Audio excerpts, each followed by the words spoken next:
సందర్భంగా నాతవరం గ్రామంలో జరుగుతున్నటువంటి విజయ్ రాజేష్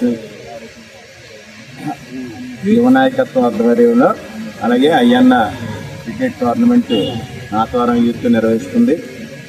ఈ క్రికెట్ టోర్నమెంట్లో సుమారుగా 30 టీములు పాల్గొనడం జరుగుతుంది. అదేవిధంగా ఫస్ట్ ప్రైజ్ కింద 25,000, సెకండ్ ప్రైజ్ కింద 15,000, అదేవిధంగా బెస్ట్ ప్లేయర్ అవార్డు కూడా 3,000 ఇవ్వడం జరుగుతుంది.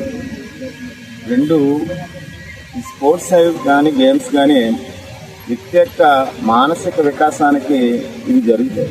ఒకటి స్పోర్టివ్నెస్, ఓటమిని విజయాన్ని ఒకే రకంగా తీసుకునేటువంటి లక్షణాన్ని అలవడినందుకు క్రీడలు దోహదపడతాయి. ఇంకోటి ఏమిటంటే ఆరోగ్యానికి కూడా ఉపయోగపడుతుంది. ఈ నిర్వహిస్తున్నటువంటి యూత్కి అలాగే పార్టిసిపేట్ చేస్తున్నటువంటి క్రీడాకారులకు కూడా నా ప్రత్యేక అభినందనలు, శుభాకాంక్షలు తెలియజేస్తున్నాం.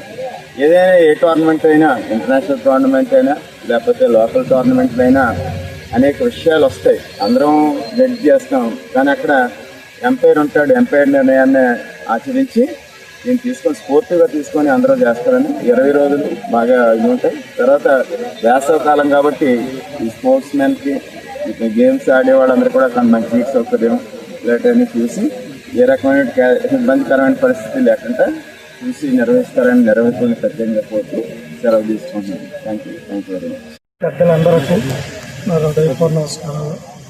ఓటమ్మ తల్లి సందర్భంగా ఈ క్రికెట్ బ్యాచ్ నాతవరం గ్రామంలో యూత్ పర్వాలు పెట్టారు కాబట్టి దీనికి మా పెద్దల సహకారంతో ఈ గ్రామానికి మంచి పని చేస్తున్నారు కాబట్టి విజయ రాజేష్ బాబు అయ్యంలో ఇది జరుగుతుంది కాబట్టి పెద్దలందరూ కూడా దీన్ని ప్రోత్సహించి కృషి చేసి మన వేళకు కూడా సాయపడి ఏ లోటుపాట్లు లేకుండా మనం కూడా సహకరించాలని ఇంకెత్తడితో నేను సెలవు తీసుకుంటున్నాను.